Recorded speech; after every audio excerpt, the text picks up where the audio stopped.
So, Path of Exile, um, a massive Path of Exile 2 Q&H with Jonathan and Mark, the beta post show. So this came out 4 days ago. Yeah, so this came out Friday. So yeah, this is the newest one. Okay, so let's actually get into it and see what's going on. To the post-show discussion and Q&A. I hope you all enjoyed what you've seen so far. It's been pretty exciting for us here as well, as you guys have been inspired already just watching things. And you're already cooking a new ascendancy class. Yeah, for sure. You've got to do design whenever you can. Yeah. Absolutely. There's been a few fun moments here already. But I'm your host, Ziggy D, and I'm joined by Jonathan and Mark to talk about everything you've seen. Honestly, it's so much. I mean, we were really keen to make sure that when we went into early access that people didn't feel like it was just, limping along and kind of, just like a minimum amount of content. We really wanted to kind of blow people away. So hopefully people feel like, there is enough content. Because, it was certainly a mission to get all that stuff in. Yeah, I did come here expecting that there would be, maybe a basic mapping, placeholder end game, and your 3 acts, and the half the classes. But you've made a decision here. Clearly, that's got the core POE player community in mind. Absolutely. So, I mean, we have to make sure, look, he reminds me of Marksman. If you know who Marksman is, he's a Call of Duty content creator, S&D. I feel like that choice is like a huge part of what makes it good. So if we didn't have that when we entered endgame, then I don't think that would be, that wouldn't be a Path of Exile endgame.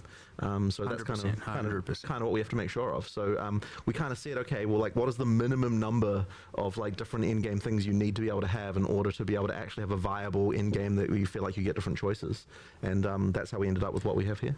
I definitely feel like a lot of games nowadays release, and their campaign's intact and real good. You get to the end game and it just falls real flat. Yeah. And it was certainly a very important moment for us when we were like, hold on, that's the wrong thing to do.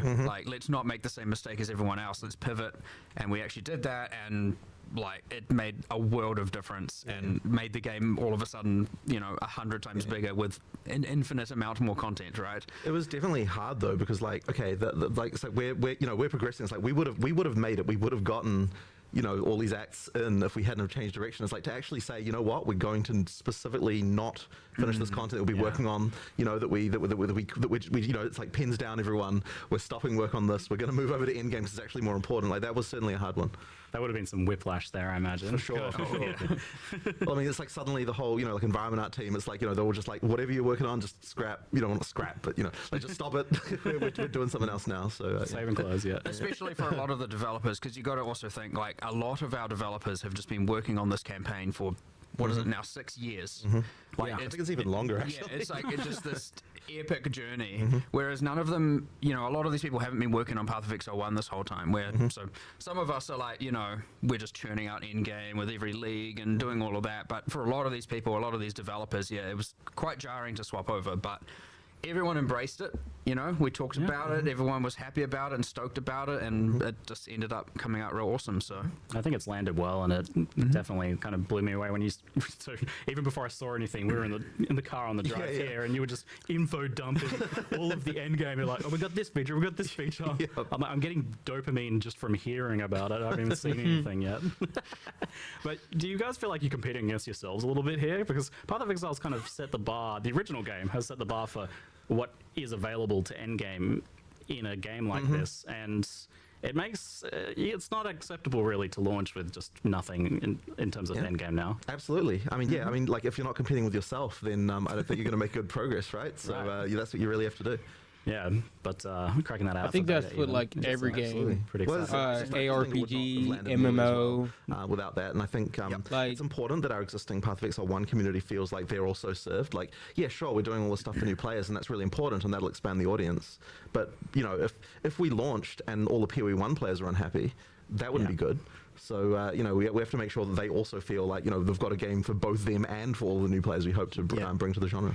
And you definitely want all those different axes as well. Like just having two, right? JVG, You'll get a lot of. thank you so much for the follow. Immediately divisive, right? You're Obviously, amazing. that's the nature of it. That's how it goes, right?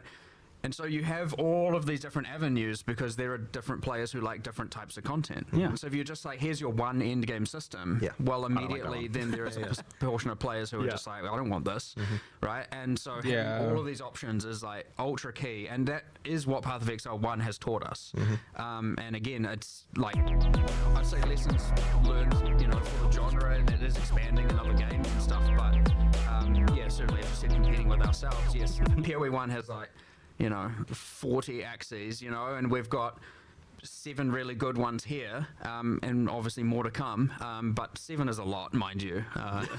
Especially when it's all like, people have to learn a lot of things again. It's going to be very interesting to see how long it takes people to do the kind of difficulty 4 pinnacle content. It's like we have to. It's honestly like we actually don't even really know because like you never know what people are going to find in terms of builds and so on. Like I'm hoping that it will take people a while to be able to work it out, but you never know. Maybe end of day 1, people just be like, oh yeah, easy, no problem, mate. Could be what it's like. We have a few people that are doing that sort of thing. I saw like a solo self found level 100 in 24 hours or something. Jeez. Okay, we got this. Is where we've got it now, is it? So. See, I'm learning because I tried to play POE years ago. Didn't really get into it. I had like 7 hours in it. I started playing it again like last night, and just the pure customization, like yes, it's way different from something like Diablo. Let's talk about the skills, for example. Like Diablo, you level up, you get different skills to use. Just pick which ones. Bam, you're good. It doesn't really work that way. Well, you can you can be playing for hours and hours and not have any skills because when you level up, you don't get skills. It's all about the gems you slot into your weapons and armors and stuff. And the actual skill tree, that big old one that everybody likes to show and everybody's like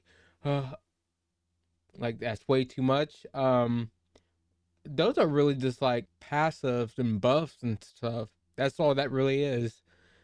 Like I didn't realize that because like when I first tried to get into it, it was a lot.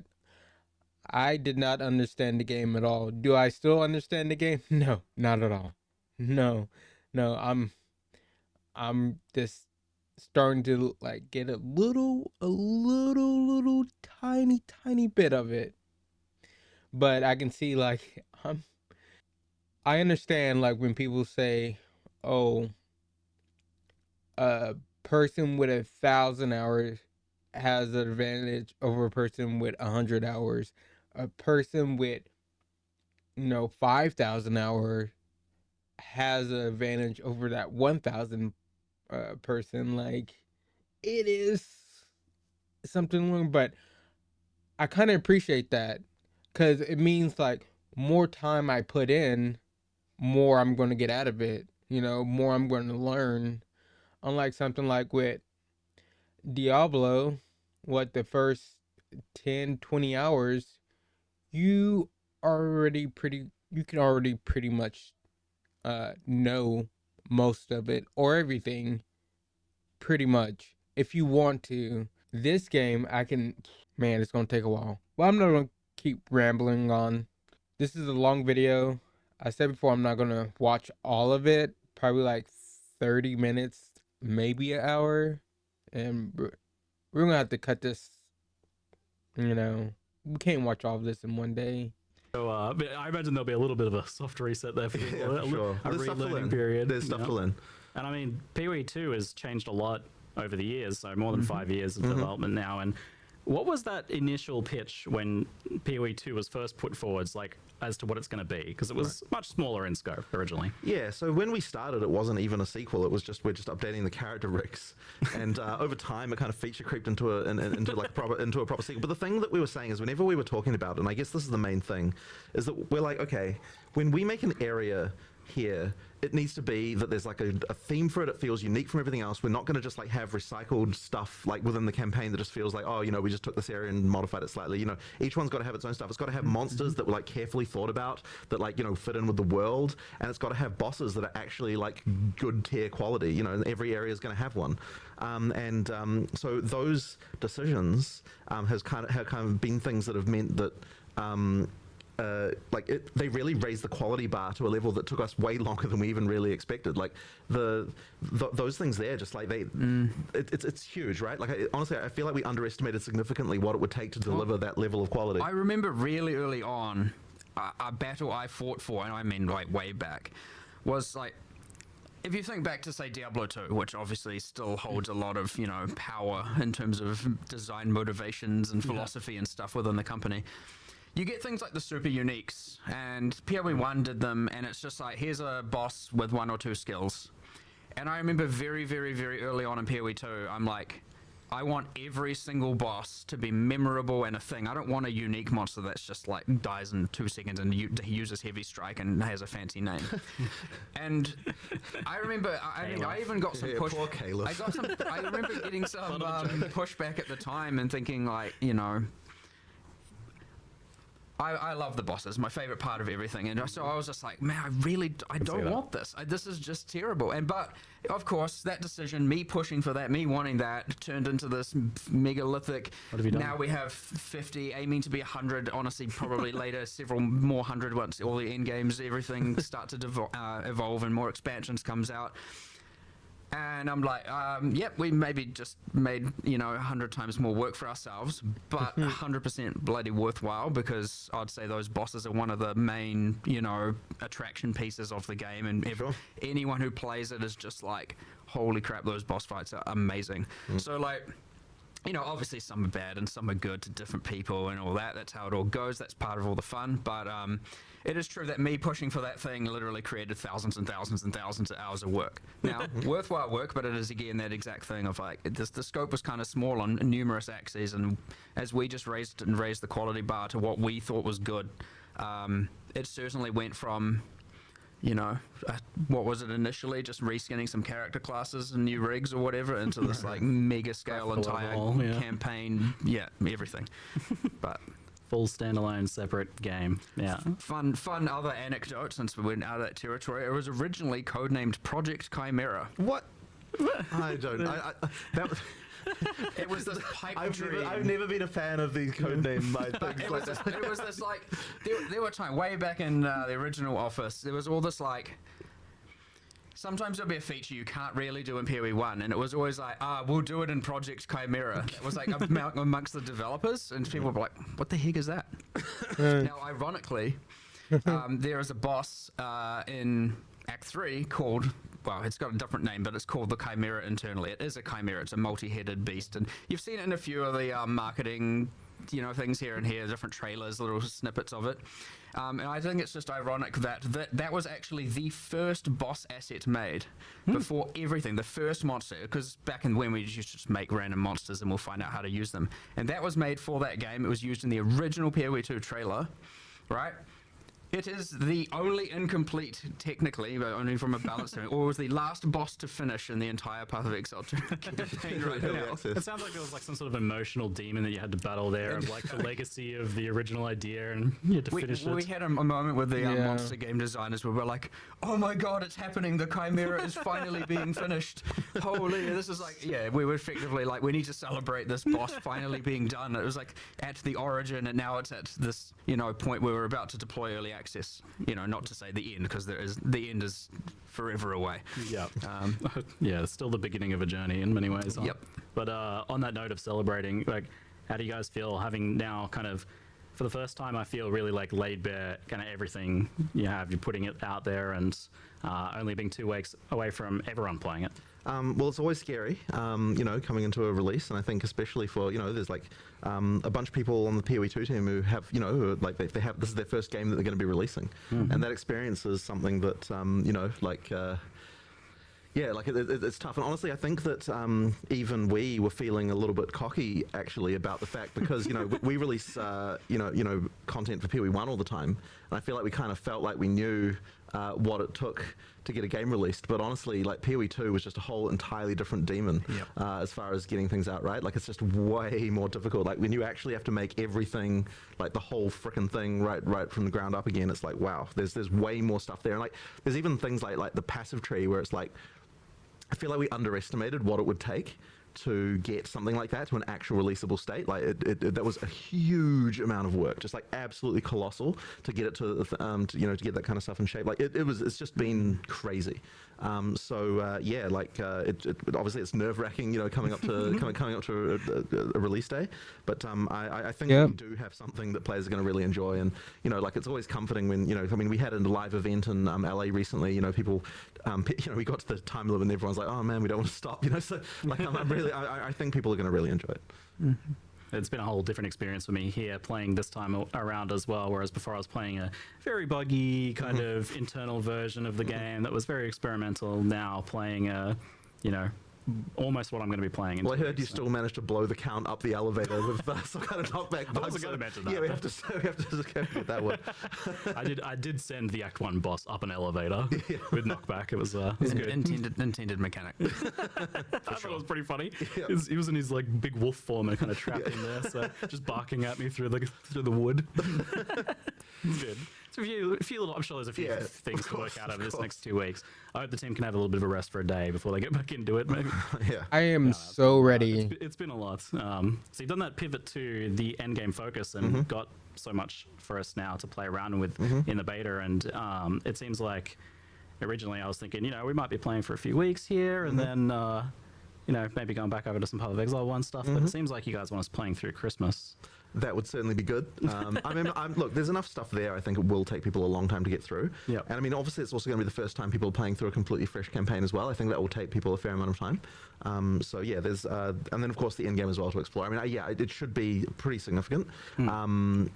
We've always wanted it to be that Path of Exile 2 leagues, are going to be, like how POE 1 leagues are, where you play them for a reasonable amount of time. Yeah. And then, sure, you get done with them eventually, and then you've got the next content that comes out. So, in order to be able to realize that, you have to have enough of a base to make that happen. Yeah, people are definitely wondering how invested they can get in the beta. So I definitely want to ask a few questions kind of around that idea.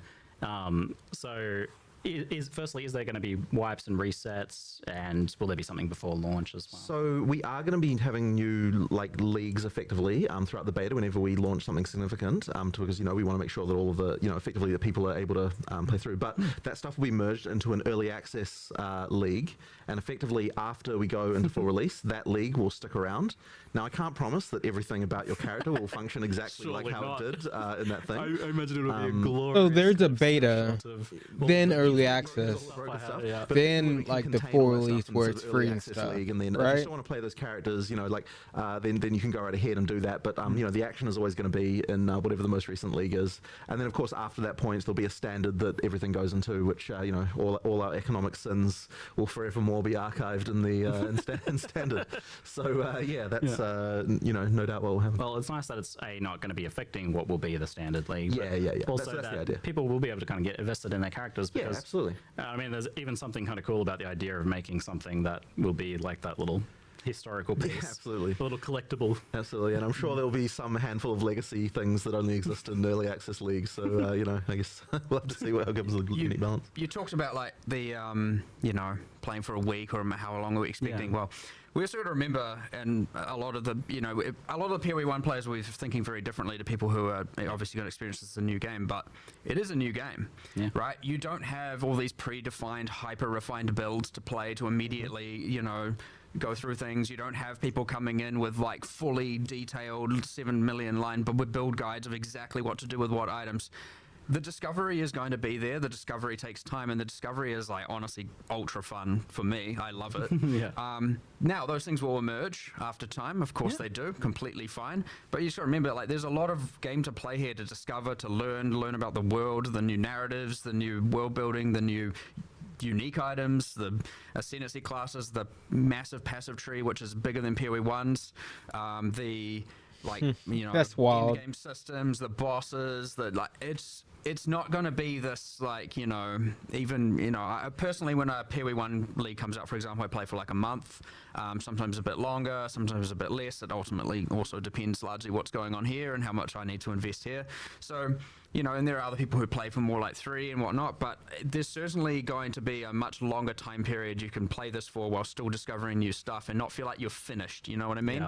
Yeah. Now, obviously, that's subjective. Everyone can pick their own point when they finish, but if you want to see everything and do everything, you're going to be investing a lot more time, especially these first time rounds, and then obviously with every league, there's more to discover, but you get faster at doing all these parts over and over and over again. You'll get more efficient. I mean, there may be some people who just want to play the campaign. They get that done, they're done.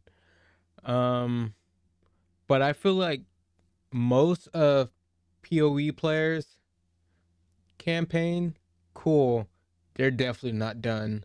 They're gonna keep playing the end game. They're gonna refine their build. They're gonna try all kinds of builds. And kudos, like, because even PoE 1, I mean, we all know it can be very complicated, but like I said, I like that. I like that a lot, like, because this means, like, once I start playing, I know there's so much to do, and shit, the build crafting, in itself is a game. Trying to figure that out. I mean, there's guides and stuff, websites and all that you can look up. I mean, I guarantee you, no matter how good you think you are at these games and stuff, like, you're probably gonna have a shit build. Or not, maybe not a shit build, but it could be a lot better. Maybe you went and picked a few things wrong to make that build. But yeah, over time, that's how the game works. So yeah, I'd expect a lot of time to be sunk into this to fully explore it to start with, like a lot.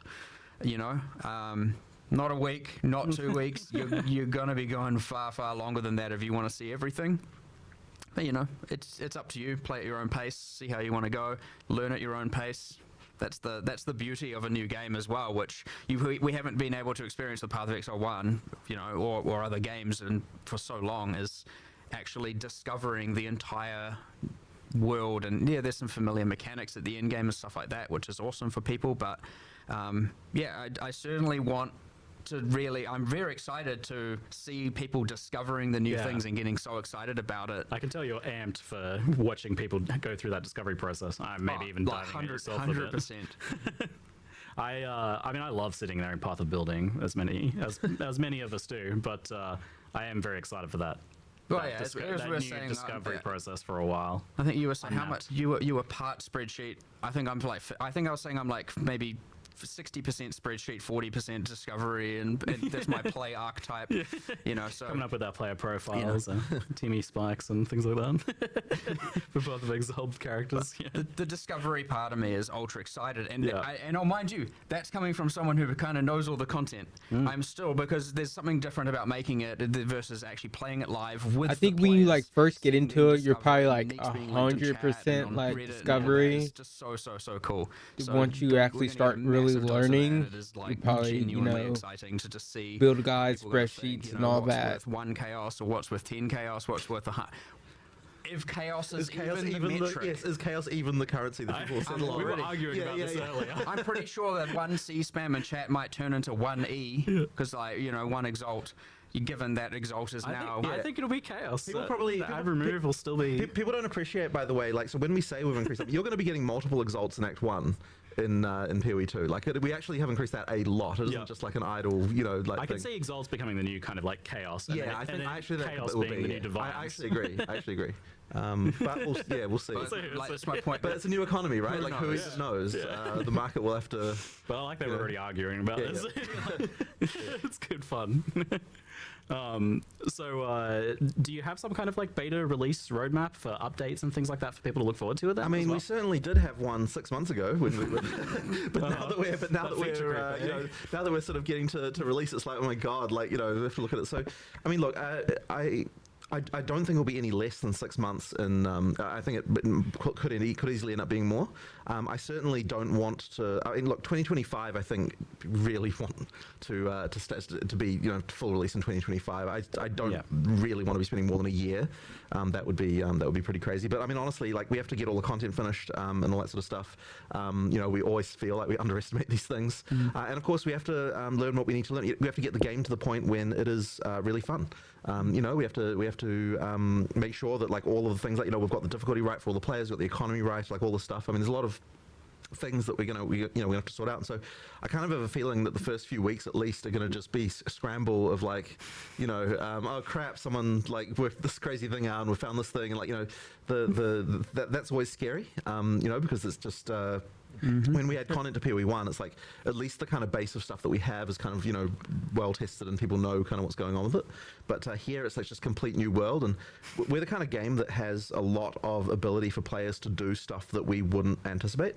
We have just the way support gems work and everything like that. So there's certainly a lot of worry that like there's just going to be builds that are like completely ridiculous that we just never anticipated, with combining certain things in different ways we don't expect. With hundreds of support gems it can be like that. So that's going to be an interesting one. It will happen. Yeah, for sure. It is inevitable, right? Like there's nothing we can even do about it, because you need hundreds and thousands of hours of testing to be able to do that with what can only be done with hundreds of thousands of players.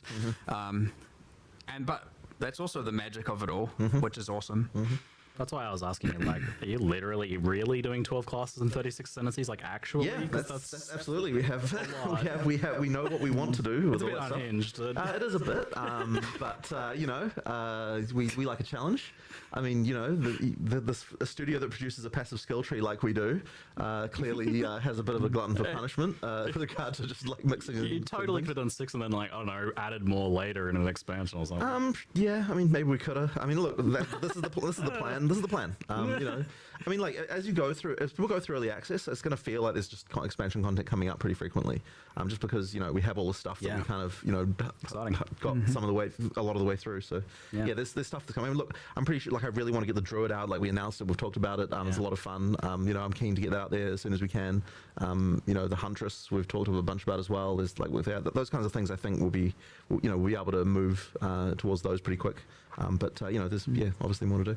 The other thing you mentioned, talking roadmap like things, is we've always been, it's hard to predict because a lot of what will happen is, and what we leave space for is reacting to what the players want.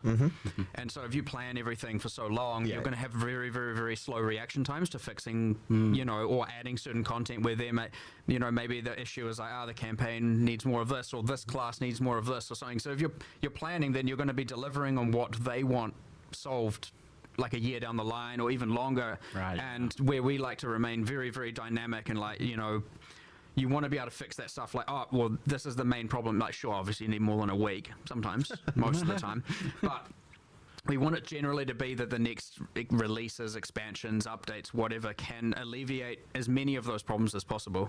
So you try not to get too strict with the planning has generally been our philosophy, because especially when it comes to actually having the live service product out, because that is very, very important. Otherwise you're never going to seem like you're doing what people want, and what are you doing if not that?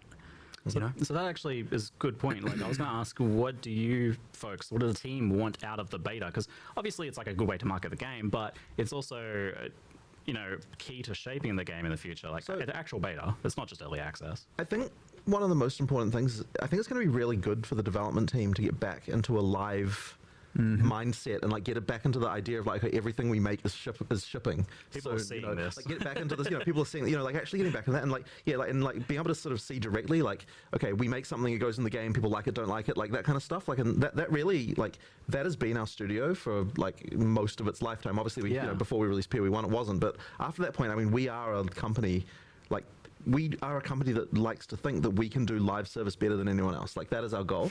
And so, like, getting back into that again, for everyone in the studio, so that everyone's working on things that are going to be releasing within, certainly in less time than 3 months away. I mean, that's not too hard to do live service than most developers these days. Not at all. I mean, there's probably like a few that does like live service pretty good. I would say like Arrowhead pretty good. I might get some flack for this, might be a hot take, but I think Bungie, if you just look at them, like, they do a pretty good job at live service. Not the best, like, not all the content is going to blow you away, but as a live service game, like, pretty good. Now you want to talk about like MMOs, like, I think MMOs are like the real beginning of live service games, and you got like Final Fantasy, WoW, all these other MMOs. But if you're talking about like, we really don't think of MMOs as live service, but that's basically what they are. They're just live service games. So, excluding like MMOs, like, like I said, you got like you have some developers who are pretty good. I would even say like Diablo 4, Blizzard. I mean, they're okay. I mean, they come out their battle passes, DLCs, and they make changes to the game, good or bad, but they're still there working on the game. Some games say they're live service, then you don't get content to like months, years later, barely gets updates. May get an update every other month or something. I would consider that like poor live service. Like, hey, this needs to be fixed. Can you like give us a response? Like, when are you gonna get on this or something? And a lot of these developers, I mean, for better or worse, they do respond to us and stuff.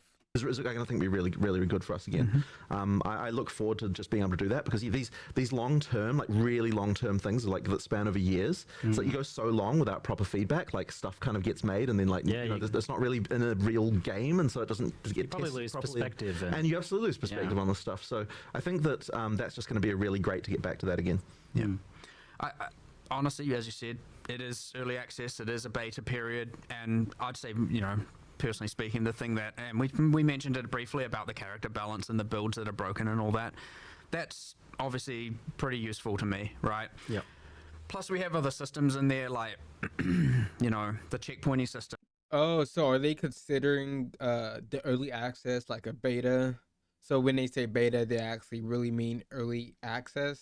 Right, you have to kill the boss in one life. These are things we haven't mass tested, and obviously other games have, and they work, and that's awesome.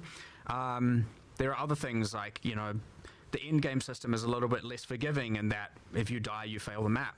Right? These things are things that we obviously need to test and iterate on in the future by adjusting the difficulty and stuff like that. And especially as you get towards this point of the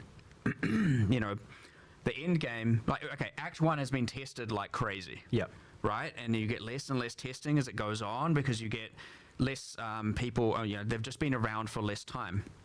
And so, it's going to be a huge amount of iteration and feedback, and from the players, and us just, reevaluating all the stuff. And the thing is, we're always dynamic about that stuff. Like, we'll just change things if it's wrong. We'll redesign it. We'll come up with a new way. Jonathan's a firm believer of if A doesn't work and B doesn't work, then we'll find C, we'll find option C, we'll find option D, and we'll keep changing things and we'll make it work. So yeah, it's going to be a lot of that iteration on our design decisions, how forgiving, because like the game is pretty hard, you know, it can be pretty hard. And so when you're on that fine line of like, you know, if things are difficult, you know, it's not too easy to know if you've tilted one way or the other. So, you know, finding what everyone agrees should be the common corrected difficulty is something that I will obviously be paying very, very, very close attention to. It's a pretty hard thing to nail down when you are making the game. And so we've seen that a lot where you folks have been pretty willing to change and then rechange again some of the core features like flasks and the waypointing system and portals, and be keeping that kind of mindset going into the beta then. Of course. I mean, look, we're always willing to change stuff. Like that flask thing, like the most recent change to that was like ultra recent. Like have we even had like a closed beta of that yet? Was it? No, I think we haven't. Yeah. But I mean, I think it's way better than it was. Like it's the things have improved a lot. And honestly, like that's one of those things we've been wanting to do, something to sort out flasks for ages. And it really came about because when actually looking at what new players were having trouble with when they were playing, Flask Piano was actually like, even from the very beginning of the game, actually ended up being one of those things that like people just had trouble with, just like just the manual dexterity required to like hit all your different flask keys, and then you have to know when one of your flasks has run out so you can move to the next one, and like various things like that. Like all that stuff actually was like just a weirdly large amount of mechanical. Yeah, I have that problem sometimes. So I don't realize, even at in game, I don't think it was really that satisfying. I don't realize that my flask is like empty sometimes. I'm like, oh crap, why am I not healing? I was like, oh fuck, I have to look down and like, oh, okay, that one's empty, and let me go to my next one and use that. So I get it. You know, just like having to press all these buttons all the time, and obviously it's all utility flasks that people are using it in game. And then we kind of tried to band-aid this in POE 1 with the you know, some of the flask automation stuff that was added there, but there was still this idea that that you're still more powerful if you don't automate. So therefore, you know, like it's like, you know, it's like there's that trade-off there. So you're just more powerful if you get mage blood, really. Sure, I guess, sure. And then it's all automated, and you're very powerful. Yeah, sure, all right. But you know, so the point is, effectively, that the charm stuff that we're doing effectively means that you no longer, the game is making that decision of like, you know, that stuff will be automated. You no longer have to do that like crazy flask piano to get the best, you know, the best out of every character. And I think that is definitely a step in the right direction. And the other thing as well is it actually makes the crafting more meaningful, I think, on the flasks, because when you've got like 5 slots, then like the individual mods and the individual stuff like seems to tend to not matter as much. I mean, obviously, you know, people want instant recovery and things like that, but you know, like but like now it's like the actual, it's much more meaningful, like on your life flask, the choice between do I want instant or do I want way more like life, like that kind of stuff actually can be a lot more meaningful once you've only got one. So yeah, I think it is a lot better personally. You have we'll jump ahead to floss since we're on the topic. You have locked in effectively the fact that there's a mana flask there now, so there's always going to be a mana flask slot. And how does that tie into your design for mana? And are we always going to be using mana flask slot, or if we solve another way, what does it do? You can absolutely solve another way, and then you'll just have a flask slot that isn't doing anything for sure. But I think it kind of has to work that way because we really don't want. Because like once you sort of start to get into changing that around, I feel like the system sort of starts to break with regard to like, you know, the feeling of like I know where mana is, I know where my health is, like that kind of stuff. That being said, you know, we've always got uniques and stuff like that. I believe there's already there is a unique that allows you to equip 2 flasks. But the thing is, then that's a build choice that you're making, so it's a little bit different, and that's fine. But I think the system as it works now just it's a lot easier. So it does sound like on the mana side of things then that there are going to be multiple angles of solving mana, not necessarily so we've got Leech edition number 475 is how it works. We've finally got it right this time. You know, I think it works and I think it's good, so I think that Leech will be more common. I'm not going to have to like crack out the Leech diagram showing the different buckets and things like that. I was saying, I think that Leech might be. No, I think I was going to say Leech is one of the topics in the studio that has wasted the most designer time of anything in the industry. But I actually don't think it's that. I think the actual worst offender is what stats should Dex give you. I think that is like that one has wasted there's so many arguments about that. I feel like that one's never come to the fore. Like we know about the leech one, but no one is happy about giving accuracy. But no one has a better idea than what accuracy that it can give. And then, like everyone's going to come up with like in chat a bit. I bet they'll be like saying, oh, you know, it can give this or this, whatever. But there's like, yeah, seriously, there's been endless arguments about that topic. It's like it's outrageous. Yeah. Yeah. You've got me thinking about it now. Yeah. I mean, speed would be good, but then that's probably too much. No, That's too much. something like Dex, you just Yeah, Dex stacking speed. Oh, we can get all the designers down here right now. Yeah, I know. We'll just have it. We'll just have it out again. We'll just have it out again. The longest Q&A of all time. Yeah. It's already going to be that.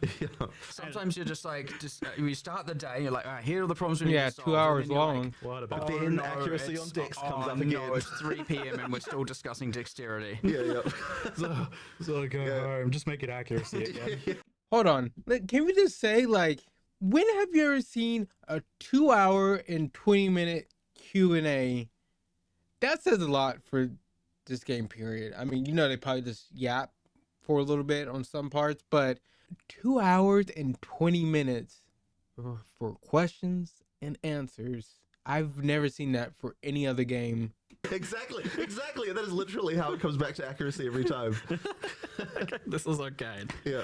Rewinding a little bit, we can't forget our roots with Path of Exile 1, of course. So for the POE 1 enjoyers, what is the plan for POE 1 during the course of this beta? Is there going to be leagues launching? Is it on the back burner? Yeah, there absolutely will be leagues launching. Now, I don't know the exact date, but the plan is kind of late February. Yep. But I mean, look, we'll see what happens. I will admit that unfortunately, Who's going to be playing POE 1 while the beta's out? Let me know in the comments, because I want to know, well, if I can't afford to get into the beta, I mean, I know it's only like $30, I'd probably still playing POE 1, but POE 2 though, if I can, I want it so bad.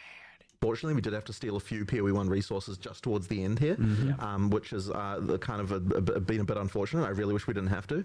But yeah, as I said, we kind of underestimated some of the stuff. But everyone is going to be going back to POE 1 again for the February League, and you know, we're going to make sure that we can do that. Like, one of the things that was a big problem for our studio when we had a long-term project and a short-term project, is that you know, you've always had that thing of like, you always want to work on the short-term thing. So now that we've got two short-term things coming up, I actually think it's going to be a bit easier to prioritize in some respects, because funnily enough, you know, it's just like all that stuff is then you know, is like coming up soon. So but we'll see how it goes. But yeah, we need to get that POE 1 expansion out next. Yeah, obviously, you know, I just want to always make it clear that, you know, the reason why things can't be so planned out is, again, we're just releasing this game. Obviously, we pivoted to in-game, and then that needed more resources. And then, of course, combined with the fact that, you know, things obviously change. There are unpredictable things in the environment we can't necessarily guarantee. And then, of course, you have, you know, Christmas coming up and all of that, right? There's so many variables to consider, but we also don't know how much time is going to be invested necessarily or need to be invested into live operations for post-release. How many problems are going to go wrong? How many builds how many of the uniques are broken? How many, you know, and where do all these resources go? There are like just millions of variables here to consider, and so like it can get very, very difficult, especially at this time. But once you release, you have a bit of a grace period, so to speak, where well, more like a period of extreme amounts of fire, where we're putting out fires everywhere. But we have a period where we're fixing everything, you get everything stable, and then we're going to be like, all right, let's recalibrate, figure everything out, and what is our plans, and then establish all of that, based also on the feedback we get from that, you know, period where everything's on fire. Not to make it sound like it's going to be bad, but that is the inevitability, is there's always problems. Hopefully it appears good from a player perspective, but there's always going to be like, oh my god, people found this, and you know, like, we don't have to see all the fires. Like ideally the best thing is when we're able to fix some kind of exploit before people even hear about it. And when I say exploit, I'm just talking about some broken thing. Like if we we're obviously normally have to worry about like the whole mid-league nerf concept, but it's like if you can deal with something within like an hour or two of it happening, then it's like you're kind of okay because you know no one had a chance to kind of like everyone didn't swap their build over to it or whatever. Yeah. But yeah, we're gonna have to be really on the ball for PoE 2 just because there's so many things that are new. Well, I mean, look, we have several bosses with several elevators. How many of them can be pushed up the elevator? You know what I mean? Well, that's what I mean. When I say a fire, I'm talking about bosses getting pushed up elevators. Like, that's not okay. I am liking my mercenary flashbang knockbaang is very fun. Right. Yeah, you need to look into that, by the way. The whole flashbang. I feel like you're gonna nerf my build. Yeah. This is when he's Stay away from my finding fires Grenada. already. Yeah. No, these are the fun things. Discovering that stuff can be very fun for the players. It's just internally, it's like, oh no, what are we doing? It can get a little bit panicky after release, you know, and it you know, there's lots of things going on. You're like, oh geez, what do I solve first? But obviously, you know, it's the same as PoE 1. We're good at it at this point. Got some experience. Yeah. Under your belts. You aren't going to be torturing us with like releasing beta stuff at the same time as PoE 2 league launch, PoE 1 league launches. Yeah, the plan is to keep them separated a bit from each other so that you know, you get a chance to play. Don't make me choose. Yeah. So we saw a cinematic, to put it lightly. It was that was quite epic, and I know it's been cooking for quite some time, and that was pretty exciting. But we've also seen just a lot of story stuff happening on a much higher level than previously now. So stepping up your storytelling game here a bit. Yeah, so we're really wanting to make sure that the storytelling in PoE 2 is much better than what it was in PoE 1. Like, you know, there's a lot more kind of, I guess, like that kind of like stuff with the introductions to boss fights and the outros and things like that, like all that stuff, we've just got a lot more storytelling going in, all of those things. We do have the intro cutscene. There's also kind of like between the acts, there's these kind of like more kind of motion graphic type cutscenes, just kind of establish things, and there might be some more surprises later on in the game as well, not in early access unfortunately, later on that you can see as well. But ultimately we just want to make sure that like, I think a lot of people who got through the PoE 1 story had no idea what was happening by the end. And so effectively we want to make sure that is not the case this time around, that people really are able to absorb things. But Guilty. One thing I will say though is that it's ultra important to us that we don't break the feeling that, like, when you're playing a second time, that it feels like we don't want it to feel annoying the second time. Yeah, we were talking about this morning. About you don't take the control out of the player's exactly. hands. So yeah, I'm personally a believer of the fact that if you just when you change the camera position for a cutscene, immediately it feels way more annoying, like, because there's just this whole thing of like if you click on an NPC and like the camera changes position, like, sure, when you're playing through the campaign the first time, that kind of thing is like, you know, like, that can be cool, but then if you're like, you're playing through the, you know, second, third, fourth, fifth time, you want to be able to go to the NPC and go click, click, click, click, click, and just get past, and without it feeling like you've had to sort of worry about anything. So yeah, like, effectively we want to make sure that it's still that we still have that, you know, because ultimately, you know, we're a game you expect people to play through many times. So ideally we can kind of deliver both the situation where the first time you play through it feels like an amazing story that you're getting, that you're taking seriously, that you're understanding, that you know, there's like all those sort of touch points and you know, little you know, things just all through, while also maintaining the fact that if you know what you're doing, it's like you don't have to go talk to some quest giver just to get a quest. Like, you can just go do the thing, you know, without having to talk to someone about it first. So you know, that kind of stuff is really important, just to make the, you know, that stuff work well when you know what you're doing. Yeah, you said something this morning that stuck with me, where you said, like, Path of Exile is a game where the player's meta knowledge is allowed and encouraged. Absolutely. So you're yeah, allowed to cheat the quests. Effectively, so effectively there's what the character knows and there's what the player knows, and in our game, what the player knows needs to be sufficient as far as like being able to progress the storyline. If you don't want to have it so you just talk to an NPC just to find out something you already knew as a player. Yeah, like, if you know you kill this boss, you get the next area's waypoint, so you just like kill it, log out, log in, waypoint, right? I love doing that. Meta knowledge. Yeah. So you explained to me the other day the kind of the context for the beast and how that leads into the cutscene in the beginning of PoE 2 from PoE 1, and that I think helped put it in a lot more perspective for me and made me appreciate and understand what's going on with the story. So here effectively, what you're seeing in the opening cutscene is effectively the a new seed of a beast that is going to be is growing. Now, in PoE 1, you know, the beast was killed. And then what happened in response to that is a bunch of all of the gods in the world were able to, you know, effectively rise again. And you killed a bunch of them, but there are more, you know, in the world. and effectively, we don't want to spoil too much about the storyline overall, but effectively, obviously someone here, the Count is wanting to harness the power of the beast once again, and then we have the mysterious figure there who is saying, no, don't do this. This always turns out badly. There was a comment in chat that I loved that was like, "Stop opening Eldritch boxes." Yeah, exactly. Why do people keep doing this? Yeah. I would. If someone handed you a mysterious orb, wouldn't you press the button? I mean, There's a puzzle box. Exactly. I mean, I probably would too. I probably like I mean, I'm gonna chunk it try, just in but case. I'm who like, knows how many hours it's gonna see take. what happens, but chunk it away. So we had a fun moment earlier where you were watching it and you were like, "Oh, we really need to rename that passive because he's a Karui and it's a wolf. It's called a wolf. Great Wolf's Howl. And the Great Great Wolf's Wolf Howl. obviously being an Okay, they're getting into. We're about 40 minutes in. Telling you, man, it's gonna be a long one. God, my video is already long enough. We're gonna just end it here. What I've heard so far is amazing. Love it. Man, I really don't know what to say. Like, I like the game so far. I want to hear more, but I do not want to make this video way longer than it needs to be. Let me know in the comments if you really don't care about the length of my video. Like, if you just want to see the whole thing, the full 2 hours and 20 minutes, which I'll probably be talking, so it'll probably be closer probably to like 3 hours or something.